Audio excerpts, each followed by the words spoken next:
Hi friends, welcome to Suja Samayal. இன்னைக்கு நாம பார்க்க போற recipe Dhaba Style Green Peas masala. இது சப்பாத்தி, நான், ஃப்ரைட் ரைஸ், புலாவுக்குலாம் ரொம்ப நல்ல காம்பினேஷனா இருக்கும். இத ரொம்ப சிம்பிளான மெத்தட்ல வீட்லயே எப்படி செய்யறதுன்னு பார்க்கலாம் வாங்க. முதல்ல ஒரு கடாயில 3 டீஸ்பூன் அளவுக்கு எண்ணெய் சேர்த்திருக்கேன். இதுல 2 பெரிய வெங்காயத்தை சும்மா பெருசா கட் பண்ணி போட்டுருக்கேன். இத நல்லா வதக்கிக்கலாம். இந்த வெங்காயத்தோட ஒரு 15 முந்திரி பருப்பு சேர்த்திருக்கேன். இதையும் சேர்த்து நல்லா வதக்கிக்கலாம்.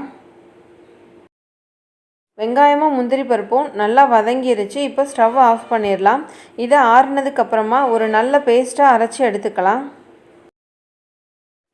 இப்போ ஒரு கடாயில் 1 டேபிள் ஸ்பூன் எண்ணெய் சேர்த்துருக்கேன்.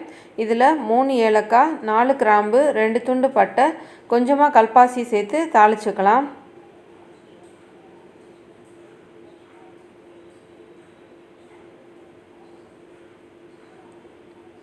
இது கூடவே ஒரு பெரிய வெங்காயம் கட் பண்ணி வச்சுருக்கேன். இதையும் சேர்த்து வதக்கிக்கலாம்.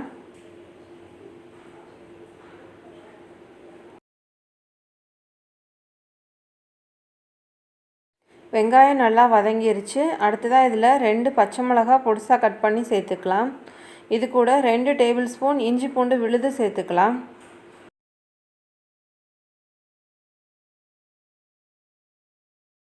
இப்போ இது கூட ஃப்ரெஷ்ஷான பச்சை பட்டாணி ஒரு 400 கிராம் அளவுக்கு சேர்த்துருக்கேன். இதை சேர்த்து வதக்கிக்கலாம். நீங்கள் ஃப்ரோசன் பச்சை பட்டாணி கூட சேர்த்துக்கலாம். அப்படி சேர்த்துக்கிறதா இருந்தால் முதல் நாள் நைட்டே ஊற வச்சுட்டு அதுக்கப்புறமா இதை அது கூட சேர்த்துக்கோங்க.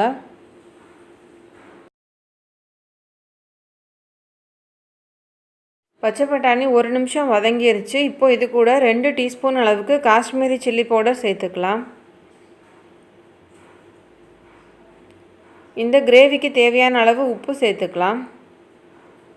ஒரு 1/4 டீஸ்பூன் அளவுக்கு மஞ்சத்தூள் சேர்த்துக்கலாம். நீங்கள் காஷ்மீரி சில்லி பவுடர் இல்லைன்னா நார்மல் சில்லி பவுடர் கூட சேர்த்துக்கோங்க.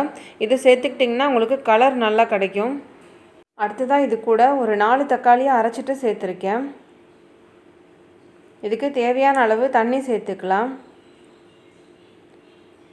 ஒரு மூடி போட்டு இதை ஒரு 15 நிமிஷம் வேக வச்சிடலாம். இது கொதிச்ச உடனே லோ ஃப்ளேமில் வச்சுருங்க. 15 நிமிஷம் ஆயிடுச்சு. இப்போ ஓப்பன் பண்ணி பார்க்கலாம். பாருங்கள், பட்டாணியெல்லாம் நல்லா வெந்துருச்சு. இப்போ இதில் 1 டீஸ்பூன் அளவுக்கு சுகர் சேர்த்துக்கலாம். 1/2 டீஸ்பூன் அளவுக்கு கரம் மசாலா பவுடர் சேர்த்துக்கலாம். அடுத்ததாக நம்ம அரைச்சி வச்சுருக்கிற வெங்காயம் முந்திரி பருப்பை பேஸ்ட்டு இது கூட சேர்த்து நல்லா மிக்ஸ் பண்ணிக்கலாம்.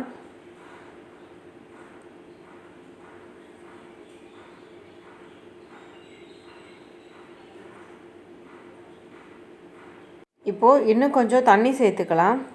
இது ஒரு 5 நிமிஷம் லோ ஃப்ளேமில் வச்சு கொதிக்க வச்சிடலாம். 5 நிமிஷம் ஆகிடுச்சு. இப்போ ஓப்பன் பண்ணி பார்க்கலாம்.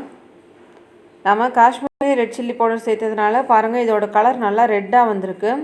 இதில் கடைசியாக கொஞ்சமாக கஸ்தூரி மேத்தி சேர்த்துக்கலாம். நீங்கள் ஃப்ரெஷ் பட்டாணி சேர்த்துக்கிட்டிங்கன்னா இதோட டேஸ்ட் வந்து ரொம்ப நல்லாயிருக்கும். அவ்வளோதாங்க, dhaba style green peas masala இப்போது ரெடி ஆகிடுச்சு. இதில் நான் கடைசியாக 1 டேபிள் ஸ்பூன் அளவுக்கு பட்டர் சேர்த்துருக்கேன். இது நீங்கள் விருப்பப்பட்டால் சேர்த்துக்கோங்க. இந்த தாபா ஸ்டைல் க்ரீன் பீஸ் மசாலாவை நீங்களும் செஞ்சு பார்த்துட்டு உங்கள் கமெண்ட் சொல்லுங்கள். இந்த வீடியோ உங்களுக்கு பிடிச்சிருந்தா மறக்காமல் எங்கள் சேனலை சப்ஸ்கிரைப் பண்ணுங்கள். தேங்க்யூ.